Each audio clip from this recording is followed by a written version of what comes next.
नमस्कार, न्यूज की पाठशाला में आप सभी का स्वागत। मैं हूं सुशांत सिन्हा। ये वो पाठशाला जहां सबकी क्लास लगती है। और आज किस किस की क्लास लगेगी और कौन कौन सा चैप्टर खुलेगा, पहले आपको वो बता दूं। ओवैसी की वो कुंडली लेकर आया हूं जो हर मुसलमान को देखनी चाहिए, क्योंकि भाईजान आपको पसंद तो बहुत आ रहे हैं, लेकिन क्या वो आपके पसंद आने लायक काम भी कर रहे हैं, आपके हित को देख रहे हैं? आज वो कुंडली दिखाऊंगा। मुसलमान को डराकर 2024 कौन जीतना चाहता है? ओवैसी अब्दुल्ला आजम का स्कूल वर्सेस आम मुसलमान का मदरसा, उसका चैप्टर भी खोलूंगा। मुसलमानों पर वो रिपोर्ट जो किसी ने नहीं दिखाई बताई, वो भी आपके सामने रखूंगा। इसके अलावा राहुल गांधी कांग्रेस के नए अध्यक्ष नहीं बन पाएंगे क्या, ये क्यों पूछ रहा हूं, ये भी आपके सामने रखूंगा। और मोदी ने फिर वो कर दिया जो दुनिया ना कर सकी, उसका भी चैप्टर है। लेकिन पाठशाला में सबसे पहले, जैसा रोज होता है, दिन भर की सारी बड़ी खबरों का एक साथ रिवीजन।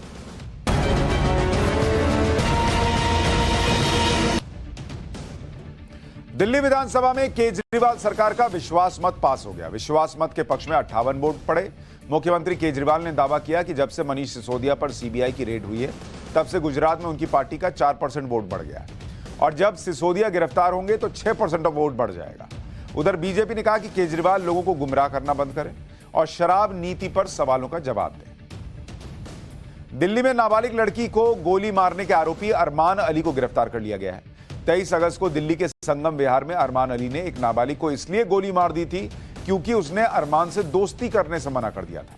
अरमान अली ने इंस्टाग्राम पर नाम बदलकर प्रोफाइल बनाई और लड़की से दोस्ती करने की कोशिश की।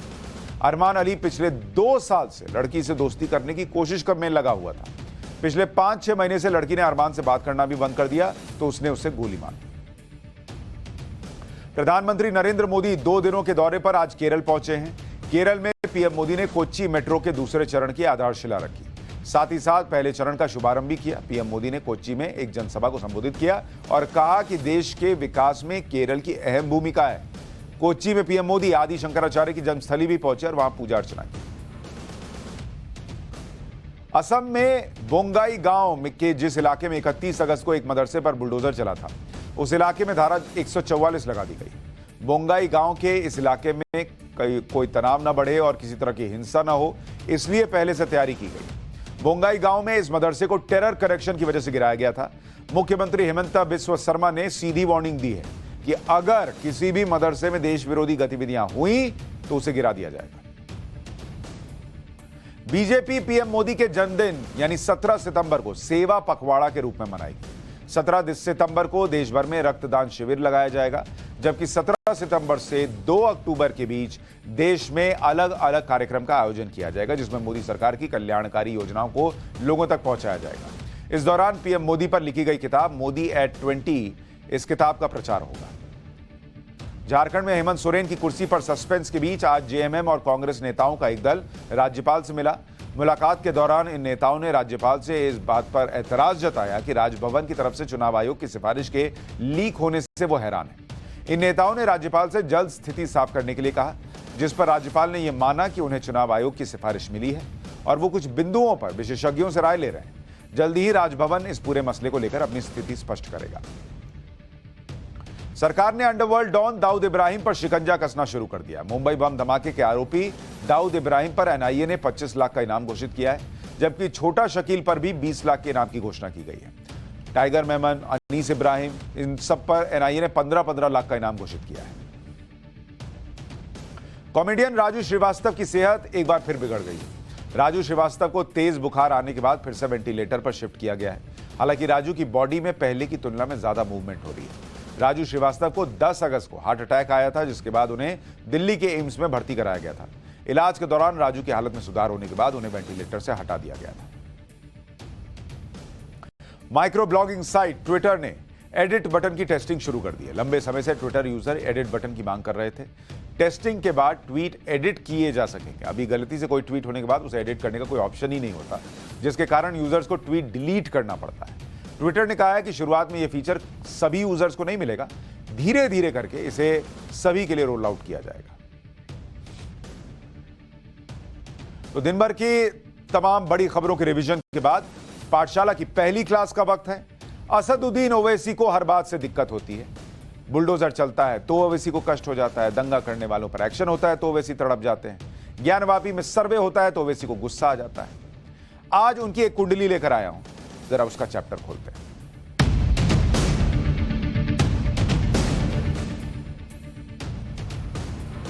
हर बात पर परेशान हैरान रहने वाले असदुद्दीन ओवैसी, हर बात पर अपनी प्रतिक्रिया देने वाले असदुद्दीन ओवैसी, अब यूपी के मदरसों का सर्वे करने की बात आई तो उनको वो भी अच्छा नहीं लगा। उनको आजकल कुछ अच्छा ही नहीं लगता है, उनको हर चीज में दिक्कत हो जाती है।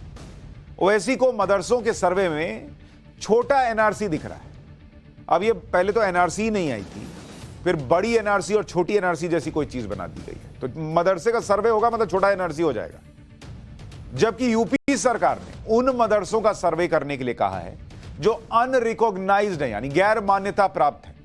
सभी जिले के डीएम को मदरसों का सर्वे करने के संबंध में निर्देश दिए गए।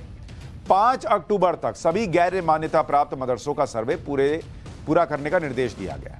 सर्वे पूरा होने के बाद एडिशनल डिस्ट्रिक्ट मजिस्ट्रेट अपनी रिपोर्ट डीएम को भेजेंगे। 25 अक्टूबर तक डीएम मदरसों पर सर्वे रिपोर्ट सरकार को दे देंगे। मतलब सुनिएगा तो क्या लग रहा है, बहुत सामान्य सी बात है कि क्या चल रहा है वहां नहीं चल रहा। अच्छा, क्या क्या पूछा गया वो भी अभी बता दूंगा, लेकिन इस सामान्य बात में भी ओवैसी साहब को कुछ असामान्य दिख गया।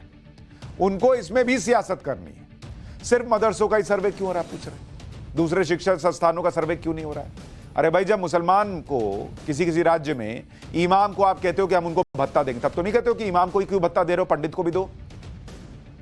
जब मुसलमान को कहा जाता है कि भाई देश के संसाधनों पर पहला अधिकार उसका है, तब तो आप नहीं कहते हो कि भाई दूसरों का क्यों नहीं है अधिकार। लेकिन मदरसों का सर्वे होगा तो बाकियों का भी कर लो। क्यों भाई?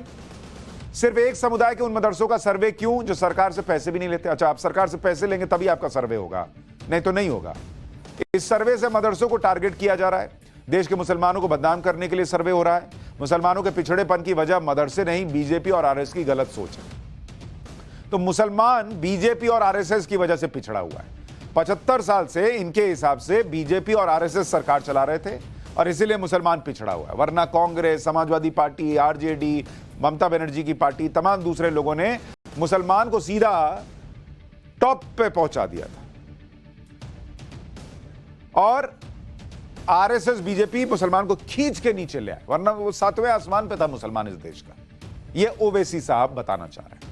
अभी मैं आपको बताऊंगा, इनको मुसलमान, आम आदमी का बच्चा, आम मुसलमान का बच्चा मदरसे में पढ़े और उसका मॉडर्नाइजेशन हो जाए तो दिक्कत है। इन ओवैसी का अपना स्कूल क्या है, जरा अभी कुंडली खोलूंगा मैं। ओवैसी ने अपनी मुस्लिम सियासत और चमकाने के लिए इस सर्वे को एनआरसी से जोड़ दिया और इसे सरकार की साजिश बताकर मिनी एनआरसी बता रहे हैं। एक बार सुनिए ओवैसी को, फिर जरा कुंडली खोलता हूं। संविधान के आर्टिकल 30 के तहत मुझे एक फंडामेंटल राइट हासिल है कि मैं अपने मदरसे खोलूं, अपने पसंद के एजुकेशन इंस्टीट्यूट्स खोलूं। इसमें सरकार क्यों मुदाखलत करेगी? आप सर्वे क्यों करना चाह रहे हैं? आपको इससे लेना देना क्या है? क्या आप उनकी तनख्वाह दे रहे हैं? जो मदरसा बोर्ड के तहत मदरसे हैं, उनकी तनख्वाह तो आप दे नहीं रहे हैं पिछले 4 साल से। ये मदरसे प्राइवेट मदरसे हैं, अनएडेड मदरसे हैं और आर्टिकल 30 के तहत इसको कायम किया गया है। तो स्टेट गवर्नमेंट क्यों सर्वे करा रही है? आपको लेना देना क्या है? अब आप एक ऑर्डर जारी कर दीजिए ना कि अब आप मुसलमान मत रहिए, आप कुरान मत पढ़िए, नमाज मत पढ़िए, ऑर्डर जारी कर दीजिए। वही करना चाह रहे आप। ये सर्वे नहीं है बल्कि एक छोटा एनआरसी है। ये कोई पूछे छोटा एनआरसी क्या होता है? छोटा रिचार्ज चल रहा है। पहली बात तो ये सबको समझ लेनी चाहिए कि यूपी में मदरसों का सर्वे हो क्यों रहा है, इस सर्वे का मकसद क्या है। क्योंकि बिना इस मकसद को समझे ओवैसी जैसे नेता इसे मुद्दा बनाने में जुटे हुए हैं। जबकि इस सर्वे का मकसद यह है कि गैर मान्यता प्राप्त मदरसों के बारे में जानकारी जुटा ली जाए। इन मदरसों का नाम क्या है, कौन चला रहा है, ये मदरसे किस जगह पर और किस बिल्डिंग में चल रहे हैं, ये मदरसे किन हालात में चल रहे हैं, यहाँ पढ़ने वाले बच्चे कितने हैं, पढ़ाने वाले टीचर कितने हैं, यहाँ पर क्या सिलेबस पढ़ाया जाता है। क्या ये अभी तक जितना बताया इसमें से कोई चीज है जो एनआरसी में काम आ जाएगी? कितने बच्चे पढ़ते हैं इससे एनआरसी हो जाएगी? कितने टीचर पढ़ाते हैं इससे एनआरसी हो जाएगी? कहां बिल्डिंग है इससे एनआरसी हो जाएगी? क्या इन मदरसों का किसी गैर सरकारी संस्था से संबंध है, ये पूछ लिया तो एनआरसी हो जाएगी? क्या इन मदरसों में बुनियादी सुविधाएं मिल रही हैं या नहीं मिल रही हैं, जिसको एनआरसी लाकर मुसलमान को बाहर फेंकना रहेगा, वो सुविधाएं पूछेगा? क्या पीने के पानी की व्यवस्था है, ये पूछ लेने वाला मुसलमान को डिटेंशन कैंप में डालना चाह रहा होगा? क्या टॉयलेट की व्यवस्था है या नहीं, क्या फर्नीचर है कि नहीं, बिजली सप्लाई की व्यवस्था है या नहीं, मदरसों की फंडिंग कहां से हो रही है, ये पूछने वाला जो है वो मुसलमान को कहना चाहता है कि तुम मुसलमान मत रहो, लिख के दे दीजिए। ओवैसी जो बोलते हैं और जो होता है उसका कोई कनेक्शन आपको दिखता है? टीचर्स को नियमों के मुताबिक सुविधाएं मिल रही हैं या नहीं, यह भी सर्वे में पता लगाया जाए। अगर इस तरह की जानकारियां मिल जाती हैं तो सरकार के लिए आसान होगा कि वो मदरसों में पढ़ने वाले बच्चों के लिए चलाई जाने वाली योजनाएं उन तक पहुंचा सके, बच्चों को सरकारी स्कॉलरशिप मिल सके, मदरसों की बुनियादी सुविधाएं बढ़ाई जा सके, मदरसों के सिलेबस को चेक किया जा सके और अगर जरूरत पड़े तो सिलेबस में बदलाव किया जा सके, एक्सचेंज प्रोग्राम के तहत मदरसे के बच्चों को पढ़ने के लिए दूसरी जगह भी जाने की सहूलियत मिल सके, इन गैर मान्यता प्राप्त मदरसों को भी मॉडर्न शिक्षा के हिसाब से तैयार किया जा सके। मतलब मदरसे में पढ़ने वाला बच्चा भी दुनिया के साथ कंपीट कर सके, यह कोशिश है। लेकिन जिन लोगों की पॉलिटिक्स इस बात पर निर्भर है कि वो ये कह दें कि इस देश में मुसलमान को मुसलमान रहने नहीं दिया जा रहा और मुसलमान ये विश्वास कर ले, वो तो ये चाहेंगे कि मुसलमान जो है उसका दिमाग का विकास ना हो, उसको पढ़ाई लिखाई करने का मौका ना मिले, मदरसे में पढ़े, दुनिया से कंपीट ना करे और दुनिया जीवन भर इनको ही सुनता रहे। ऐसा नहीं है कि ओवैसी को ये बातें पता नहीं होंगी बॉस, इसमें भ्रम में मत रहिएगा कि इनको पता नहीं है। वो पढ़े लिखे हैं, बैरिस्टर हैं, वो ये समझते हैं कि किसी चीज को सरकारी रिकॉर्ड में लाने के फायदे क्या होते हैं। इससे ट्रांसपेरेंसी आती है, पारदर्शिता आती है, सरकार को लोगों तक फायदा पहुंचाने में आसानी होती है। लेकिन वो आपको बताएंगे नहीं ये साहब। ये वही बातें हैं जो उनकी राजनीति को सूट करती हैं। ओवैसी ये भी नहीं बताते कि वो खुद किसी मदरसे में नहीं पढ़े हैं। आज मैं आपको बताता हूं कि ओवैसी जैसे नेताओं ने अपनी पढ़ाई कहां की है और इस देश के हर मुसलमान को देखना चाहिए कि जो लोग मदरसे को मॉडर्नाइज नहीं होने देना चाहते, उसके सर्वे को रोकने की कोशिश कर रहे हैं मुसलमान को भड़काकर, वो खुद कहां पढ़े हैं। अगर मदरसों से इतना प्यार था तो खुद पढ़ के दिखाते ना।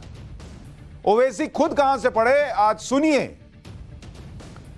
ओवैसी हैदराबाद के जिस स्कूल में पढ़े हैं उसकी तस्वीर आपको दिखा रहा हूं। महल जैसे स्कूल में पढ़े असदुद्दीन ओवैसी, ये स्कूल है। ओवैसी जिस स्कूल में पढ़े हैं वो कोई मदरसा नहीं है। ये आपको मदरसा लग रहा है, 5 स्टार होटल जैसा दिख रहा है। ये हैदराबाद का टॉप स्कूल है। मदरसे तो आपने बहुत देखे होंगे, आज ओवैसी का स्कूल देखिए। इस स्कूल का नाम हैदराबाद पब्लिक स्कूल है, जो हैदराबाद के बेगमपेट में है और यह 1923 का बना हुआ स्कूल है। 122 एकड़ में फैले स्कूल में पढ़े हैं असदुद्दीन ओवैसी। और मदरसों को मॉडर्नाइज करने की बात आए तो मुसलमान नहीं रहने दे रहे हैं, ये भूलते हैं। स्कूल में हर तरह की आधुनिक सुविधा है जहां ओवैसी पढ़े। बड़ा ग्राउंड है, लाइब्रेरी है, लैब है, हॉस्पिटल भी स्कूल के अंदर बना हुआ है। यह है असदुद्दीन ओवैसी का स्कूल। देश का मुसलमान पलटकर पूछे कि मेरा बच्चा मदरसे में पढ़े तो वो मदरसा ऐसा क्यों नहीं होना चाहिए। ओवैसी साहब, इस स्कूल में कोई सामान्य आदमी नहीं पढ़ता, यह भी आपको बता दूं। यह मत सोचिएगा कि अरे सामान्य बच्चे थे, चले गए, पढ़ लिया होगा। देखिए कितना राजसी स्कूल है। यहां पढ़ते भी वीआईपीओ के बच्चे हैं। ओवैसी जिस स्कूल में पढ़े हैं वहां कौन कौन पढ़ा है आपको पता है? यहां सत्या नडेला पढ़े हैं जो माइक्रोसॉफ्ट के सीईओ हैं। यहां शांतनु नारायण पढ़े हैं जो एडोबी के सीईओ हैं। यहां जगन मोहन रेड्डी पढ़े हैं जो आंध्र प्रदेश के सीएम हैं। यहां किरण रेड्डी पढ़े हैं जो आंध्र प्रदेश के सीएम थे। यहां राणा दग्गुबत्ती पढ़े हैं जो तेलुगु फिल्मों के हीरो हैं। इनको आपने बाहुबली फिल्म में देखा था, बल्लाल देव बने हुए थे। यहां सैयद अकबरुद्दीन पढ़े हैं जो यूएन में भारत के प्रतिनिधि रह चुके हैं। यानी ये वीआईपी लोगों का स्कूल है जहां से ओवैसी और इनके भाई अकबरुद्दीन ओवैसी दोनों पढ़े। जैसे कश्मीर में पत्थरबाजी के लिए पत्थर उठाते था गरीब का बच्चा और वहां कश्मीर के नेताओं का बच्चा विदेश में पढ़ता था, वैसे ये लोग पढ़ेंगे 5 स्टार स्कूल में और मदरसे का विकास होने की बात आएगी तो तुरंत टांग आगे खड़ा लगा देंगे, इतना बड़ा कि वो योजना ही गिर जाए लड़खड़ाकर। इस स्कूल में सामान्य आदमी का बच्चा पढ़ने के बारे में सोचेगा। इस स्कूल में 9वीं क्लास के लिए फीस मिनिमम 1,80,000 रुपए सालाना है, जो आज की डेट में लगता है कि ठीक है बड़े स्कूल में जो लोग पढ़ते होंगे, लेकिन सोचिए कितना बड़ा स्कूल है। और असदुद्दीन ओवैसी की जो कुंडली आपको बता रहा हूं, इस देश का मुसलमान देखे कि सिर्फ भाईजान भाईजान भाईजान और उनके पीछे दौड़ते हैं आप लोग, वो भाईजान आपके बारे में क्या सोचते हैं और नहीं सोचते हैं। ओवैसी की पढ़ाई के बारे में आपको बता रहा हूं, सुनिए जरा। अगर मदरसों से इतना प्यार था तो पढ़ते ना जाकर खुद। स्कूल, आपको बताया, स्कूल जो पढ़े पब्लिक स्कूल में पढ़े, पब्लिक स्कूल में, जिसके बारे में अभी आपको दिखा रहा था, हैदराबाद में। इसके बाद कॉलेज, जो कॉलेज में पढ़े, कॉलेज उनका निजाम कॉलेज, हैदराबाद निजाम कॉलेज में पढ़े। क्यों छोड़ देते, मदरसे में पढ़ के रह जाते। फिर बीए एलएलबी किए। बीए एलएलबी भी इंडिया में नहीं किए बॉस, इंडिया को तो लगाए ही नहीं, सटाए नहीं, सीधा चले गए लंदन। लंदन में बीए एलएलबी किए भाई साहब, और लंदन के मशहूर लिंकन्स इन से बार एट लॉ किया। तो ये है आपके लिए असदुद्दीन ओवैसी साहब और उनकी पढ़ाई, तभी बैरिस्टर ओवैसी कहलाते हैं वो। खुद लंदन में पढ़ेंगे, खुद हैदराबाद के सबसे बढ़िया स्कूल में पढ़ेंगे, और मदरसे के बच्चे को सुविधा मिल रही है कि नहीं, टॉयलेट है कि नहीं, टीचर ठीक से है कि नहीं, टीचर को सुविधाएं हैं कि नहीं, ये सब पूछने पर इधर दिक्कत हो जाती है उनको। असदुद्दीन ओवैसी के भाई और तेलंगाना से विधायक अकबरुद्दीन ओवैसी का बायोडेटा भी देख लीजिए, इसमें भी किसी मदरसे का जिक्र नहीं। अकबरुद्दीन ओवैसी ने 10वीं की पढ़ाई उसी हैदराबाद पब्लिक स्कूल से की जहां से असदुद्दीन ओवैसी पढ़े। फिर हैदराबाद के सेंट मेरी जूनियर कॉलेज से पढ़ाई की। फिर कर्नाटक के गुलबर्गा से एमबीबीएस की पढ़ाई के लिए दाखिला लिया, लेकिन 2 साल में कोर्स छोड़ दिया। एमबीबीएस क्या पढ़ते, जो कर रहे हैं वही कर रहे हैं, और राजनीति में आ गए। ओवैसी की पार्टी का एक और चेहरा है, आप जानते होंगे, वारिस पठान। ये भाई साहब टीवी पे आते हैं ना, डिबेट में देखा है, पार्टी का पक्ष रखते हैं। वारिस पठान के पिताजी सेशन कोर्ट के जज रहे हैं। ये लोग पहले मुंबई के नागपाड़ा में रहते थे, फिर उसके बाद पौष बांद्रा इलाके में रहने लगे। मुंबई की यूनिवर्सिटी के से इन्होंने बीकॉम किया है। मुंबई के केसी लॉ कॉलेज से एलएलबी की डिग्री हासिल की। पढ़ते ना मदरसे में। ओवैसी जैसे दूसरे नेता भी हैं, जैसे आप जम्मू कश्मीर के अब्दुल्ला परिवार का रिज्यूमे देखेंगे तो उसमें भी किसी मदरसे से पढ़ाई का जिक्र नहीं है। उमर अब्दुल्ला श्रीनगर के बर्न हॉल स्कूल से पढ़े हुए हैं, जो वहां का सबसे पुराना और सबसे प्रतिष्ठित स्कूल है। उमर अब्दुल्ला के पिता फारूक अब्दुल्ला श्रीनगर के टाइंडेल बिस्कोय स्कूल से पढ़े हैं। नाम ही बोलने में मदरसे वाले की जीभ लड़खड़ा जाएगी। यह भी सबसे पुराना और प्रतिष्ठित स्कूल है। उमर अब्दुल्ला ने मुंबई से बीकॉम किया और स्कॉटलैंड से एमबीए किया। फारूक अब्दुल्ला ने जयपुर से एमबीबीएस किया और लंदन में प्रैक्टिस की। और यहां मदरसों का जो हाल है, कोई पूछे इनसे, ये लोग मुसलमानों का मुसलमान करते हैं। सलमान खुर्शीद को देख लीजिए, विदेश मंत्री रह चुके हैं, कांग्रेस के बड़े नेता हैं, बड़े वकील हैं। सेंट जेवियर्स पटना से पढ़े हैं, मैं भी सेंट जेवियर्स पटना से पढ़ा हूं, बड़ा स्कूल है पटना का सेंट जेवियर्स। दिल्ली के डीपीएस स्कूल से पढ़े, फिर दिल्ली यूनिवर्सिटी के सेंट स्टीफेंस कॉलेज से बीए किया, इंग्लैंड की ऑक्सफोर्ड यूनिवर्सिटी से लॉ किया। काहे नहीं गए मदरसे में। एक और चेहरे के बारे में बताता हूं, आजम खान, यूपी से बड़ा मुस्लिम चेहरा है। रामपुर के सरकारी स्कूल में पढ़े, फिर रामपुर के सुंदरलाल इंटर कॉलेज से पढ़ाई की, अलीगढ़ मुस्लिम यूनिवर्सिटी से लॉ की डिग्री ली। इनके भी आगे तो कहीं मदरसा नहीं लिखा हुआ है। जिन नेताओं के बारे में हमने आपको बताया वो मुस्लिम राजनीति के बड़े चेहरे हैं, लेकिन इनकी एकेडमिक डिटेल में मदरसे का कहीं जिक्र ही नहीं है। बड़े बड़े नेता सुविधा संपन्न परिवारों से हैं, इसलिए ना तो ये खुद मदरसों में पढ़ते हैं, ना इनके बच्चे पढ़ते हैं।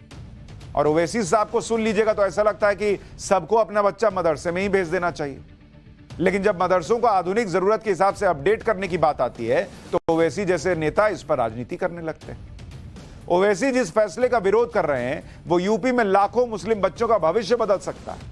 यूपी में गैर मान्यता प्राप्त मदरसों की संख्या काफी है, इसमें पढ़ने वाले बच्चों की संख्या भी लाखों में है, इसलिए भी यह सर्वे जरूरी हो जाता है। और इसलिए मैं कह रहा हूं, यह कुंडली देखने के बाद पलटकर इन मुस्लिम नेताओं से पूछिए कि हमारा बच्चा जिस मदरसे में जा रहा है वो आधुनिक नहीं होगा और तुम पढ़ोगे बड़े बड़े स्कूल में और तुम्हारे बच्चे पढ़ेंगे हाई फाई स्कूल में। एग्जैक्टली वही मॉडल है जो कश्मीर में था कि तुम्हारा बच्चा पत्थर फेंकेगा, मेरा बच्चा विदेश में जाकर पढ़ाई करेगा। यूपी के अंदर उत्तर प्रदेश में कुल मदरसे कितने हैं? वहां कुल मदरसों की जो संख्या है 16,461 मदरसे हैं वहां पर, 16,461। और सरकारी मदद वाले कितने हैं? जिन्हें सरकारी ग्रांट मिलती है, वो कितने हो गए? वो है सिर्फ 560 मदरसे, मात्र 560। अब आप सोचिए 15,800 से ज्यादा मदरसे कैसे चलते हैं? इसका प्रश्न नहीं पूछा जाना चाहिए। इसमें वक्फ बोर्ड या मदरसे बोर्ड से मान्यता प्राप्त कितने हैं? 12,493 हो गए वक्फ बोर्ड वाले, और गैर मान्यता प्राप्त कितने हैं? 2,482। इतने गैर मान्यता प्राप्त। अब इन मदरसों में कितने बच्चे पढ़ रहे हैं यह भी आपको बता देता हूं। सोचिए कितनों के भविष्य की बात है। मान्यता प्राप्त मदरसे जो हैं, मान्यता प्राप्त, उसमें कितने बच्चे पढ़ते हैं? 26,93,588 बच्चे पढ़ते हैं। और जो गैर मान्यता प्राप्त हैं मदरसे, वहां पर जो बच्चे पढ़ते हैं उनकी संख्या है 5,40,000।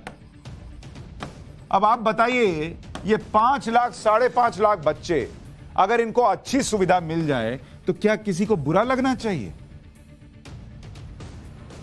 और ये भी अभी स्पष्ट क्लियर जो है वो कि इतना ही है, ये भी नहीं पता। ये क्यों कह रहा हूं आपको बताता हूं। अगस्त 2021 में, यानी पिछले साल, national commission of protection of child rights यानी एनसीपीसीआर की एक रिपोर्ट आई थी। उसके मुताबिक देश में 6 से 14 साल उम्र के 3 करोड़ 80 लाख मुस्लिम बच्चे, और इनमें से सिर्फ 2 करोड़ 70 लाख मुस्लिम बच्चे ही सरकारी स्कूलों में पढ़ रहे हैं। 1 करोड़ 10 लाख मुस्लिम बच्चे सरकारी स्कूलों में नहीं पढ़ रहे, जबकि मान्यता प्राप्त मदरसों की संख्या सिर्फ 6,000 है। इसलिए जरूरी है कि मदरसों की मैपिंग की जाए कि देश में कितने मदरसे चल रहे हैं और यहां कितने बच्चे पढ़ रहे हैं। भाई 6,000 मदरसे हैं, उसमें 1 करोड़ बच्चे तो नहीं पढ़ सकते ना। वो कहां जा रहे हैं, क्या कर रहे हैं, उनको क्या शिक्षा मिल रही है? उनके दिमाग में कल को कोई जहर भरेगा आतंकवादी बनने के लिए, देश के खिलाफ जाने के लिए, और आप सवाल पूछेंगे तब भी आपको ही टारगेट किया जाएगा कि आप धर्म विशेष को टारगेट कर रहे हैं। अरे कहीं तो लॉजिक चलेगा, कहीं तो देश आएगा। इसके अलावा 2011 में जब national monitoring committee for minorities education का पुनर्गठन हुआ तो 5 मार्च 2012 को इसकी पहली बैठक हुई थी, और इसमें यह फैसला लिया गया था कि अल्पसंख्यकों की शैक्षिक जरूरतों के लिए जिला स्तर पर और प्रांत स्तर पर मैपिंग करवाई जाए। यह national monitoring committee for minorities education 2004 में बनाई गई, और यह कमेटी तब 2 स्कीम लेकर आई। एक स्कीम थी IDMI यानी इंफ्रास्ट्रक्चर डेवलपमेंट माइनॉरिटी इंस्टीट्यूशंस, और दूसरी थी SPQEM यानी scheme for providing quality education in madrasas. इस स्कीम का मकसद मदरसों में बुनियादी सुविधाएं देना और मदरसा एजुकेशन में उन मॉडर्न सब्जेक्ट को शामिल करना था जिससे मदरसे में पढ़ने वाले बच्चे भी बाकी जगह पढ़ने वाले बच्चों से मुकाबला कर सके। यानी कुल मिलाकर जिस सर्वे पर आज विरोध हो रहा है वो मदरसों को आधुनिक बनाने की पुरानी नीति का ही हिस्सा है। लेकिन चूंकि तब यह काम कांग्रेस की सरकार कर रही थी, यूपीए सरकार कर रही थी, तब मदरसों की मैपिंग यूपीए सरकार में हो रही थी, तो कोई कुछ नहीं बोला। तब सेक्युलरिज्म चरम पर था। आज जब मोदी सरकार या योगी सरकार यह काम कर रही है तो यह दुष्प्रचार किया जा रहा है कि मुसलमानों के खिलाफ साजिश हो रही है। भाई मुझे तो लगता है देश के मुसलमानों को समझना पड़ेगा कि आप कितने साल इस्तेमाल होंगे बॉस, कितने साल? क्या कोई आपके बच्चे को पत्थर फेंकने के लिए अपॉइंट कर ले, कोई आपके बच्चे को मदरसे में पढ़ाकर उसका भविष्य खराब करने के लिए छोड़ दे, चाहे मदरसा कैसा भी हो? आप कितने साल ये सब सहेंगे? और जिन पर कहा जा रहा है कि आप डाउट करो, कर लो डाउट, मैं तो कह रहा हूं कर लो। नरेंद्र मोदी, असदुद्दीन, माफ कीजिएगा, योगी आदित्यनाथ, सब पर डाउट कर लो। लेकिन जिन पर यकीन किया 70-75 साल, उन्होंने ये मदरसे देकर छोड़ दिया। तो अब कम से कम कुछ बदलाव आ रहा तो उस पर यकीन करके देख तो लो। पहले ही तो बुरी हालत है, इससे बुरा क्या होगा? असदुद्दीन ओवैसी जैसे नेता ये नैरेटिव सेट करने की कोशिश करते हैं कि देश में मुसलमानों के साथ दूसरे दर्जे के नागरिक जैसा व्यवहार होता है। भारत में मुसलमानों पर अत्याचार हो रहा है। अत्याचार क्या होता है बॉस, आज मैं आपको बताता हूं। पहले भी बताया है, आज फिर बता रहा हूं, क्योंकि आज फिर रिपोर्ट आई। आज ही चीन में उइगर मुसलमानों को लेकर यूनाइटेड नेशंस ह्यूमन राइट्स की रिपोर्ट आई, जिसमें सबूतों के साथ बताया गया है कि चीन में कैसे उइगर मुसलमानों पर अत्याचार किया जा रहा है। उइगर मुसलमानों को कैद करके यातनाएं दी गई हैं। उइगर्स की आबादी रोकने के लिए जबरन नसबंदी कर देते हैं। यूएनएचआर में चीन के अत्याचार को मानवता के खिलाफ अपराध करार दिया गया है। लेकिन मुसलमानों की आवाज उठाने वाले जो लोग भारत में तो छाती पीट देते हैं, जबकि कुछ नहीं हो रहा मुसलमान के खिलाफ, वो चीन के खिलाफ खामोश है। वो इस्लामिक कंट्रीज जो भारत में तो कूद कर आती हैं कुछ बोलने के लिए, वो चीन पर चुप हो जाती हैं। वो पाकिस्तान जिसको कश्मीर में बड़ा इंटरेस्ट है, वो पाकिस्तान हाथ फैलाकर कश्मीर से पैसा ले लेता है और उसके बदले उइगर मुसलमानों पर चुप हो जाता है। यह है मुसलमानों के प्रति उसकी वफादारी। यहां मदरसों के सर्वे से दिक्कत है, अवैध मदरसों पर बुलडोजर चल जाए तो दिक्कत है, लेकिन इन्हीं लोगों को इस बात से कोई दिक्कत नहीं कि चीन में उइगर मुसलमानों पर कैसे जुल्म हो रहा है। वो मुसलमान नहीं है। यूएनएचआर की रिपोर्ट में चीन में उइगर मुसलमानों के लिए डिटेंशन सेंटर्स के बारे में बताया गया है, जिनकी संख्या लगातार बढ़ रही है। यहां तो एनआरसी आई भी नहीं, डिटेंशन कैंप में किसी को डाला भी नहीं। जहां डाल रखा है उस पर बोलकर दिखाइए ना। ये तस्वीरें यूएनएचआर ने अपनी रिपोर्ट के साथ अटैच की हैं। इनमें शिनजियांग के पश्चिम में मौजूद उरुमकी डिटेंशन कैंप दिख रहा है। 2018 में इस कैंप में 40 बिल्डिंग थी, 2020 में 92 हुई। उरुमकी डिटेंशन कैंप चीन का सबसे बड़ा कैंप है, 22 एकड़ में फैला है और यहां एक साथ 10,000 कैदियों को रखा जा सकता है। इसी तरह का दाबनचेंग डिटेंशन सेंटर 2019 में लगभग 1.5 किलोमीटर के इलाके में नई इमारतें बनाई गई थी। ये डिटेंशन कैंप्स हाई सिक्योरिटी से लैस हैं। बाहर निकलना मतलब भूल जाइए, असंभव। कैंप्स के चारों तरफ कटीले तारों की बाड़ लगा दी गई है।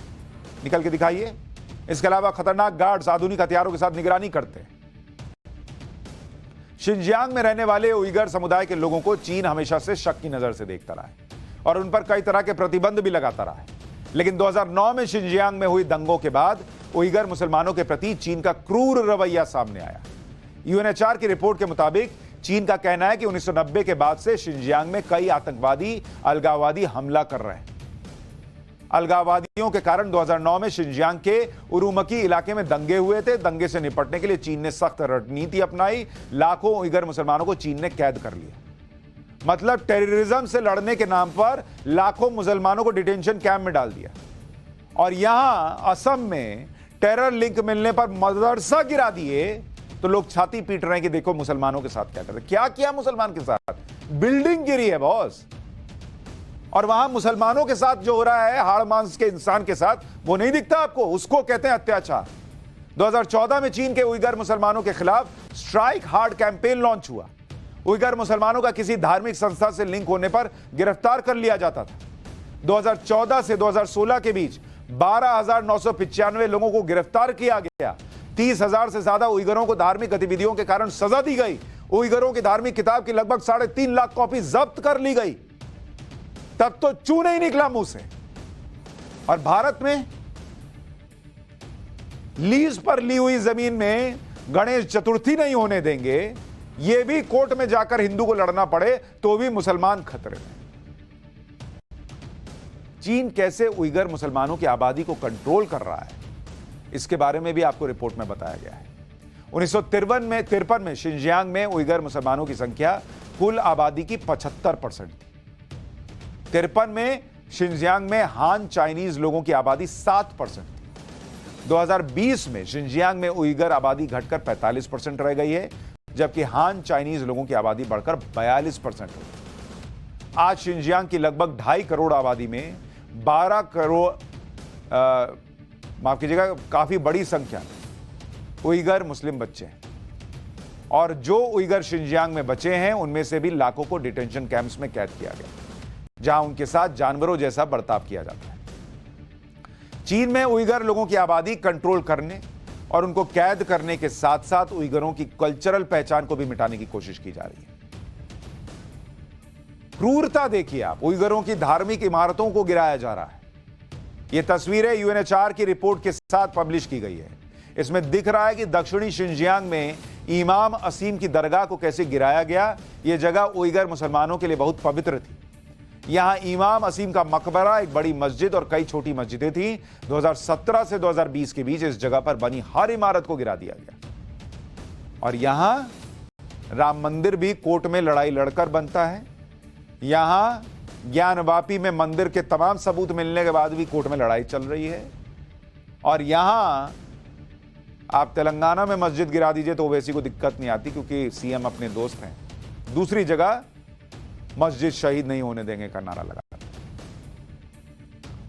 इसी तरह से शिनजियांग में गिराई गई मस्जिदों के बारे में आपको बताता हूं। चीन में कुल 35,000 मस्जिद हैं, जिनमें से 20,000 शिनजियांग में।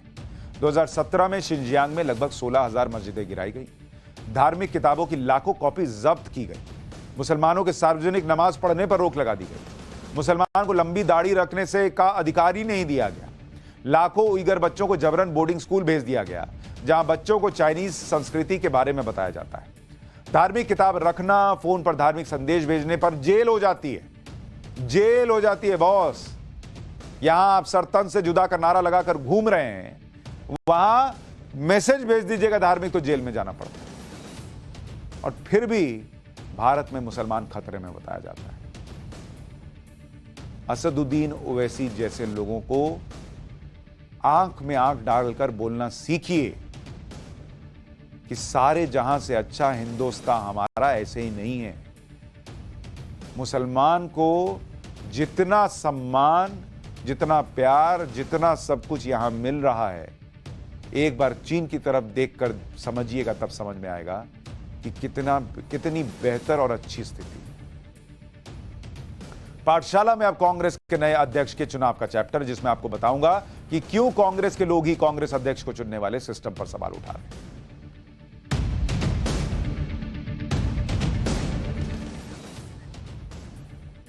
राहुल गांधी ने 2019 में जब कांग्रेस का अध्यक्ष पद छोड़ा, तब से कांग्रेस एक फुल टाइम अध्यक्ष ढूंढ ही नहीं पाई। सोनिया गांधी टेम्पररी अध्यक्ष के तौर पर काम कर रही हैं, वो भी तब जब वो बीच बीच में काफी बीमार भी रही हैं। अब करीब 3 साल बाद कांग्रेस अपने नए अध्यक्ष को चुनने जा रही है। 24 सितंबर को अध्यक्ष पद के लिए नॉमिनेशन होगा, 17 अक्टूबर को चुनाव होंगे और 19 अक्टूबर को नतीजे आएंगे। लेकिन कांग्रेस के नए अध्यक्ष के चुनाव की प्रक्रिया के ऐलान के साथ ही विवाद शुरू हो गया। कांग्रेस के कई नेताओं ने चुनाव की प्रक्रिया पर ही सवाल उठा दिए। इन नेताओं में आनंद शर्मा है, मनीष तिवारी हैं, शशि थरूर हैं, संदीप दीक्षित हैं, कार्ति चिदम्बरम का भी नाम है। इन लोगों का कांग्रेस की चुनावी प्रक्रिया से सवाल यह है कि प्रदेश कांग्रेस कमेटी यानी पीसीसी के जो डेलीगेट्स कांग्रेस का नया अध्यक्ष चुनेंगे, उन डेलीगेट्स का चुनाव कब होगा और कैसे हुआ। डेलीगेट्स का चुनाव करने के लिए ब्लॉक, जिला और प्रदेश स्तर पर कांग्रेस की बैठक कब हुई। जो लोग वोट डालेंगे वो खुद कब चुनेगा, ये तो बताओ। वो लोग कह रहे हैं कि जो चुनेगा वो खुद कब चुना गया, और ये कांग्रेस के बड़े नेता कह रहे हैं कि जिनको चुनने कह रहे हो, इनको चुना किसने और कब चुना, ये तो बताओ। सबसे पहले यह सवाल उठाया कांग्रेस के नेता आनंद शर्मा ने, जिन्होंने 28 अगस्त को हुई कांग्रेस वर्किंग कमेटी की मीटिंग में पीसीसी डेलीगेट्स के बारे में पूछा कि डेलीगेट्स को कब और कहां और कैसे चुना गया भाई। इस पर कांग्रेस अध्यक्ष की चुनाव प्रक्रिया के प्रमुख मधुसूदन मिस्त्री ने जवाब दिया कि जो उम्मीदवार अध्यक्ष पद का चुनाव लड़ेंगे उन्हें पीसीसी डेलीगेट्स की लिस्ट दे दी जाएगी। मतलब जो लड़ेगा उसको दिखाएंगे कि कौन कौन पीसीसी डेलीगेट्स है, सबको नहीं दिखाएंगे। ये क्या लोकतंत्र है भाई। इसके बाद मनीष तिवारी ने एक के बाद एक 4 ट्वीट ठोक दिए, अपनी पार्टी में अध्यक्ष के चुनाव प्रक्रिया पर सवाल उठा दिए। उन्होंने पहले ट्वीट में लिख दिया कि मधुसूदन मिस्त्री जी से पूरे सम्मान से पूछना चाहता हूं कि वोटर लिस्ट के सार्वजनिक रूप से उपलब्ध हुए बिना निष्पक्ष और स्वतंत्र चुनाव कैसे हो सकता है। निष्पक्ष और स्वतंत्र चुनाव का आधार यही है कि वोटर्स के नाम और पते कांग्रेस पार्टी की वेबसाइट पर पारदर्शी तरीके से प्रकाशित होने चाहिए। इसके आगे मनीष तिवारी ने फिर 3 ट्वीट कर दिए कि अगर कोई इस चुनाव के लिए अपना नामांकन दाखिल करना चाहता है तो नियमों के मुताबिक उसे 10 प्रस्तावकों की जरूरत होगी, और अगर उसे मालूम ही नहीं होगा कि मतदाता सूची में है कौन कौन, तो क्या वो इसके लिए देश भर में प्रदेश कांग्रेस कार्यालयों की दौड़ लगाएगा। और ऐसी स्थिति में केंद्रीय चुनाव प्राधिकरण यह कहकर उसका नामांकन निरस्त कर देगा कि प्रस्तावक इस चुनाव के लिए वैध मतदाता नहीं। मतलब आप लेके आए प्रस्तावक कि ये मेरी तरफ से बोल रहा है कि मुझे चुनाव लड़ना चाहिए, उधर लिस्ट ये नहीं, हटाओ इसको, फिर आप दौड़ रहे हैं दूसरा ढूंढ रहे हैं। मनीष तिवारी ने यह भी पूछा कि मतदाता सूची सार्वजनिक किए बिना निष्पक्ष चुनाव कैसे होगा। क्लब के चुनाव में भी ऐसा नहीं होता। मनीष तिवारी के बाद कई और कांग्रेस नेता ने कांग्रेस अध्यक्ष के चुनाव की मतदाता सूची को सार्वजनिक करने की मांग। कांग्रेस सांसद हैं शशि थरूर, उन्होंने कहा कि मुझे लगता है कि मतदाता सूची की जानकारी सभी को होनी चाहिए। फिर सांसद हैं कार्ति चिदम्बरम, उन्होंने कहा कि हर चुनाव में एक साफ इलेक्टोरल कॉलेज की जरूरत होती है, सुधार की मांग करने वाले बागी नहीं होते। कांग्रेस के पूर्व सांसद और G23 ग्रुप के सदस्य संदीप दीक्षित ने भी माना कि मतदाता सूची वेबसाइट पर जारी हो ताकि जो भी चुनाव लड़ना चाहता है उसके पास जानकारी हो। अब समझिए कि कांग्रेस अध्यक्ष का चुनाव होता कैसे, इसमें कौन कौन वोट डाल सकते हैं। देखिए, कांग्रेस अध्यक्ष का चुनाव एक निर्वाचक मंडल करता है। इस निर्वाचक मंडल में पीसीसी यानी प्रदेश कांग्रेस कमेटी के सदस्य होते हैं, जिन्हें डेलीगेट्स कहा जाता है। अलग अलग राज्यों में जो कांग्रेस कमेटी है उसके सदस्यों को कांग्रेस अध्यक्ष चुनने का अधिकार होता है। पीसीसी डेलीगेट्स का चुनाव ब्लॉक और जिला स्तर पर गुप्त वोटिंग के जरिए होता है।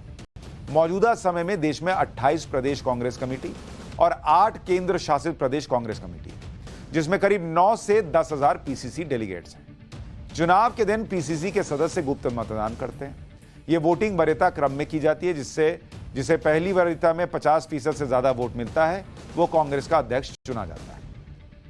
अब आप कहेंगे ये वरीयता क्रम क्या है भाई? कांग्रेस अध्यक्ष के चुनाव में पीसीसी के सदस्य एक साथ 2 लोगों को वोट कर सकते हैं, जिसे परफॉर्मेंस वोट कहते हैं, जिसे माफ कीजिएगा प्रेफरेंस वोट कहते हैं। फर्स्ट प्रेफरेंस वोट किसी एक उम्मीदवार को दे सकते हैं। सेकंड प्रेफरेंस वोट की मतलब अगर ये नहीं तो चलो ये भी मुझे पसंद है, इसको रख लो, किसी दूसरे उम्मीदवार को दे सकते हैं। तो जिस उम्मीदवार को 50% से ज्यादा फर्स्ट प्रेफरेंस यानी ये मेरी पहली पसंद है, ये वोट मिलता है, वो चुनाव जीत जाता है। अब समझिए कि कौन कौन कांग्रेस अध्यक्ष का चुनाव लड़ सकता है। कांग्रेस का सदस्य होना चाहिए। पीसीसी यानी किसी राज्य के कांग्रेस कमेटी के 10 सदस्यों का कम से कम समर्थन होना चाहिए। नामांकन के समय पीसीसी के 10 सदस्यों का प्रस्तावक बनना जरूरी है। अगर 10 से कम प्रस्तावक होंगे तो नॉमिनेशन कैंसिल भी हो जाएगा। कांग्रेस अध्यक्ष का चुनाव लड़ने वाले की इच्छा रखने वाले कुछ नेताओं को यही डर है कि अगर उन्हें पहले से पता नहीं होगा कि पीसीसी के डेलीगेट्स कौन है और कौन नहीं है तो वो प्रस्तावक चुनेंगे कैसे, और अगर सही प्रस्तावक नहीं चुनेंगे तो बाद में उनका नॉमिनेशन कैंसिल होने का खतरा है। तो वो कह रहे हैं पहले लिस्ट तो दिखा दो भाई। अब सवाल है कि कांग्रेस के कई नेता ये मांग क्यों कर रहे हैं कि मतदाता सूची सार्वजनिक। इसके पीछे पिछले 2 चुनाव में लगे आरोप है। 1996 में कांग्रेस अध्यक्ष का चुनाव हुआ। सीताराम केसरी को 6,227 वोट मिले, वो चुनाव जीत गए, और उनके खिलाफ लड़ने वाले शरद पवार को 882 वोट मिले।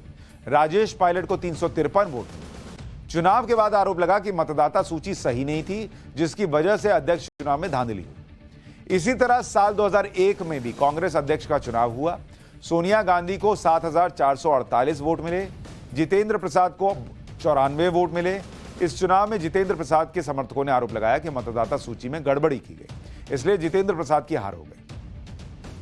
कांग्रेस के अध्यक्ष के चुनाव पर क्या सवाल उठ रहे हैं, उससे पहले यह समझ लीजिए कि आजादी के बाद से कांग्रेस अध्यक्ष पद पर कितने साल गांधी परिवार का कब्जा रहा है। अगर आप इसको समझेंगे, जो कांग्रेस का अध्यक्ष पद है, कांग्रेस अध्यक्ष पद, जिस पर अगर आप देखने जाएंगे आजादी के बाद कौन कौन बैठा और गांधी परिवार के लोग कब बैठे, 40 साल 40 इयर्स इस पर गांधी परिवार का कोई बैठा है। 40 साल से बॉस।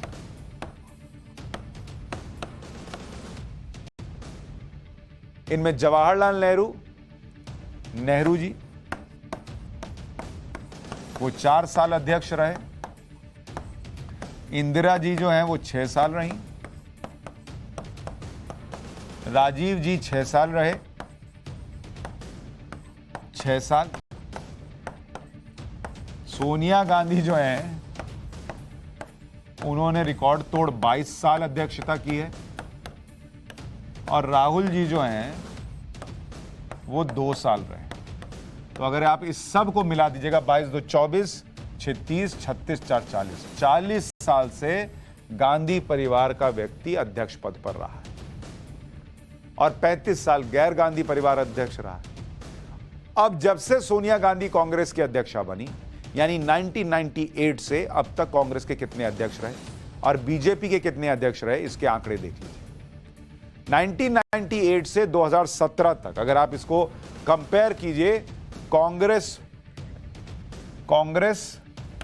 वर्सेस बीजेपी, अध्यक्ष पद की बात कर रहा हूं। 1998 से 2017 कांग्रेस में कौन रहा? सोनिया गांधी।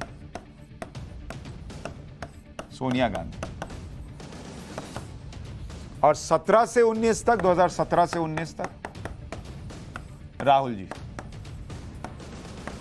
और इसके बाद 19 से अब तक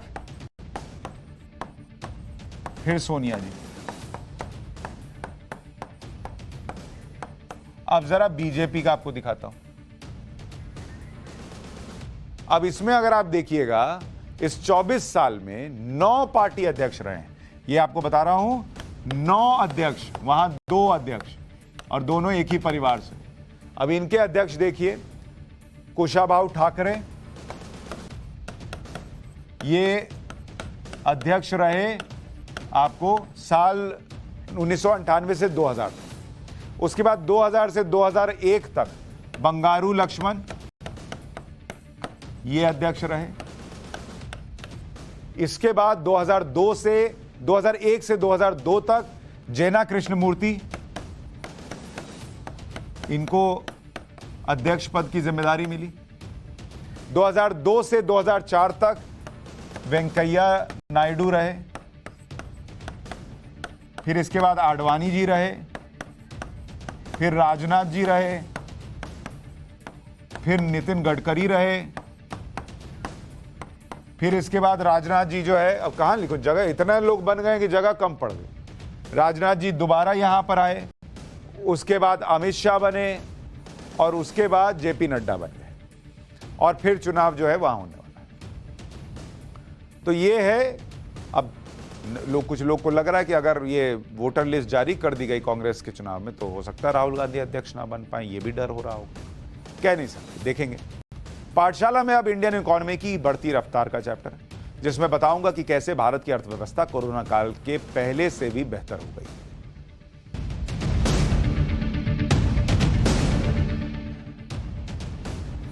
दुनिया के कई बड़े देश मंदी और महंगाई की मार से परेशान हैं। कोरोना के बाद दुनिया के कई देशों की इकोनॉमिक ग्रोथ कम हुई है। कई जानकारों ने भारत की आर्थिक रफ्तार के बारे में आशंका जताई थी कि भारत कोरोना की मार से उबर ही नहीं पाएगा। इसको लेकर विपक्षी नेताओं ने जमकर मोदी सरकार की नीतियों की आलोचना भी की। कहा गया कि प्रधानमंत्री नरेंद्र मोदी की नीतियों से देश का हाल श्रीलंका जैसा हो जाएगा। लेकिन नेशनल स्टैटिस्टिकल ऑफिस की तरफ से जारी आंकड़े बता रहे हैं कि भारत की जीडीपी ग्रोथ दुनिया में सबसे ज्यादा है। नेशनल स्टैटिस्टिकल ऑफिस की तरफ से जारी आंकड़ों के मुताबिक इस साल अप्रैल से जून की तिमाही में भारतीय अर्थव्यवस्था 13.5% की दर से बढ़ी। मैन्युफैक्चरिंग सेक्टर करीब 5% की दर से बढ़ा। एग्रीकल्चर और फिशिंग सेक्टर का ग्रोथ रेट 4.5% रहा। कंस्ट्रक्शन सेक्टर 16.8% की दर से बढ़ा। फाइनेंशियल रियल एस्टेट का ग्रोथ रेट 9.2% रहा। माइनिंग सेक्टर की ग्रोथ रेट 6.5% पर रही। इकोनॉमिक ग्रोथ के ये आंकड़े देखने के बाद भी विपक्षी नेताओं को चैन नहीं। कोविड के पहले वाले हालात से बेहतर इकोनॉमी पर भी उनको टेंशन हो रही है।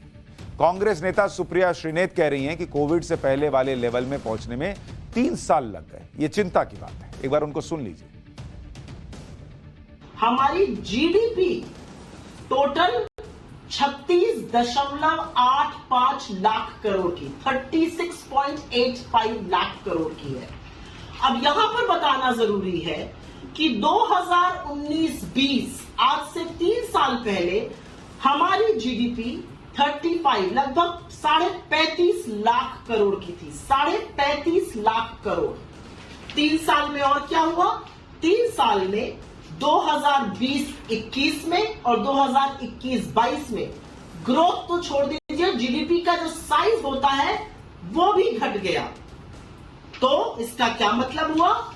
हमें 3 साल बाद, हमें 3 साल लगे जीडीपी को 3.8% ग्रो करने में। Pre Covid level, Covid level पे पहुंचने के लिए हिंदुस्तान को 3 साल लग गए। ये गहन चिंता का विषय है, यह आत्ममंथन का विषय है। इससे तो सरकार की नींद उड़ जानी चाहिए, और यहां पर वाहवाही हो रही है। मैंने एक बार पहले भी सुप्रिया जी को कहा था कि पाठशाला में जैसे हम पढ़ाते हैं, समझाते हैं, बताते हैं, उसकी नकल करने के लिए भी थोड़ा सा होमवर्क चाहिए। कांग्रेस नेता सुप्रिया श्रीनेत को इस बात की चिंता है कि भारत की इकोनॉमी के कोरोना से पहले वाले हालात में पहुंचने में 3 साल लग गए, लेकिन उनको यह नहीं दिख रहा, और हो सकता है दिख रहा हो, लेकिन वो आपको बताना नहीं चाह रही कि दुनिया के बाकी देश कहां खड़े हैं। अब भारत की तुलना में दुनिया की बड़ी इकोनॉमीज का हाल क्या है जरा बताता हूं। 2022-23 की अगर आप देखेंगे, 2022-23 क्यों भारत की तारीफ हो रही है मैं आपको बताता हूं। यह पहली तिमाही, उसके आंकड़े आपको बता रहा हूं। पहली तिमाही के आंकड़े यानी अप्रैल से जून। भारत की विकास दर, भारत की ग्रोथ क्या रही है? 13.5%, 13.5%। ठीक है। अब कांग्रेस की प्रवक्ता कह रही है कि बाप रे बाप, 13.5% कोई तारीफ की बात है। अब जरा आपको बताता हूं अमेरिका की हालत। अमेरिका में इसी तिमाही में जो विकास दर है वो रही है -0.6%, माइनस में बॉस। ब्रिटेन में आपको बताता हूं, इसी तिमाही में जो विकास दर रही है वो रही है -0.1%, माइनस में ब्रिटेन में। तो ये नीचे गया है, माइनस यहां नीचे आपको दिखा रहा हूं। इसके अलावा स्पेन में जो विकास दर है वो है 1.1%। कहां हम 13.5%, अमेरिका माइनस में है, ब्रिटेन माइनस में है, स्पेन 1% पे खींच रहा है अपने आप को। इटली, इस देश से तो भारत का बड़ा लगाव है, इटली में 1% की विकास दर रही। फ्रांस 0.5%, चीन 0.4%, जर्मनी 0.1%।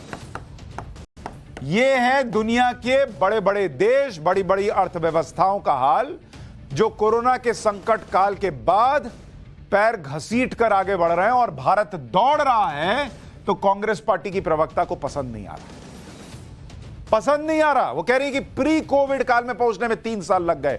मैडम, दूसरे देशों का भी हाल देख लीजिए कि वो कहां पड़े हुए हैं, हम तो फिर भी पहुंच गए।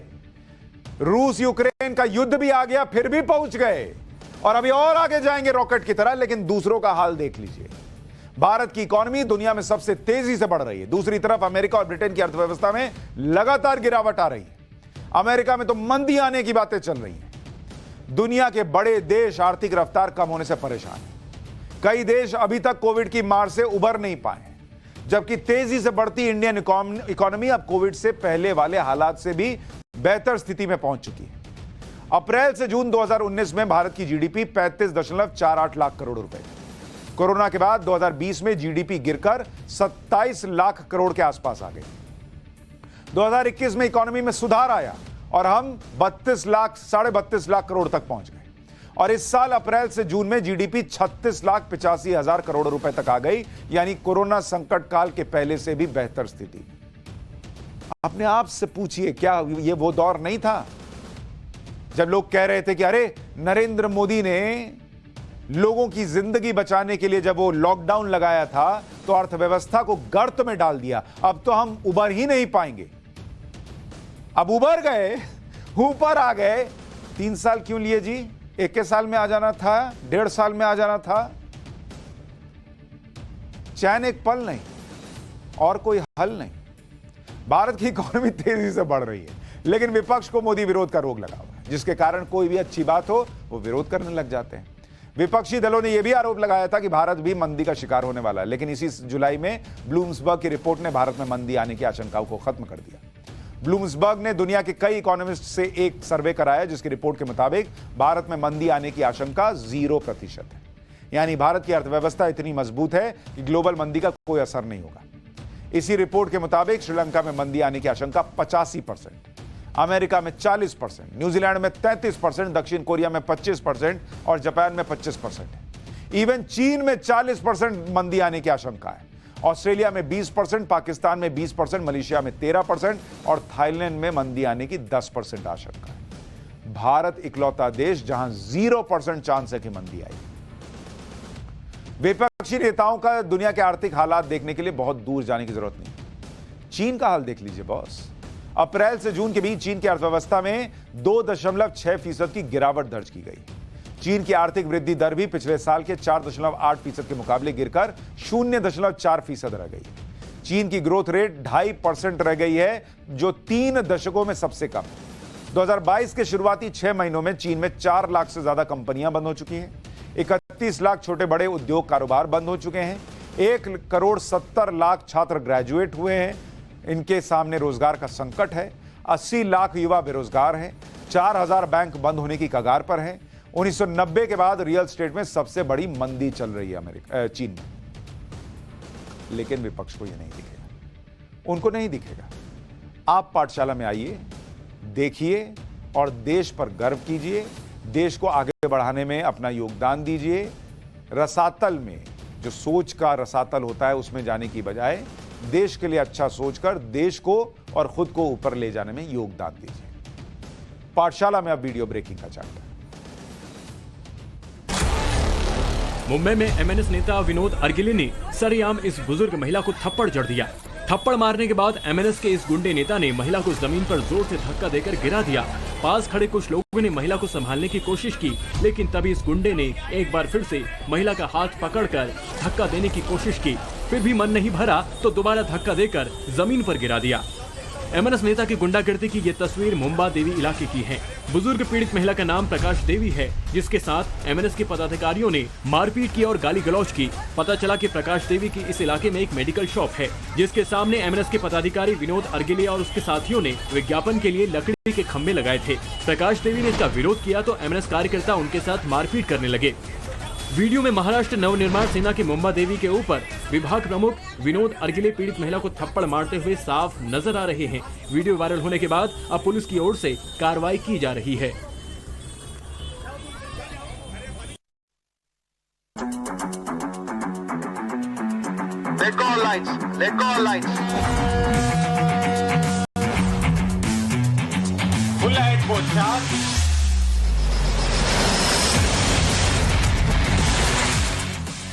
ये हिंदुस्तान का पहला स्वदेशी एयरक्राफ्ट कैरियर विक्रांत की झलक है।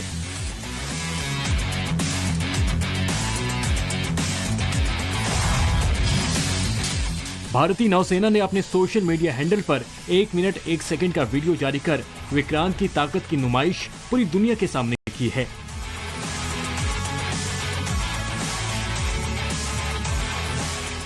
समंदर का ये बेताज बादशाह आधिकारिक तौर से शुक्रवार को नौसेना में शामिल हो जाएगा।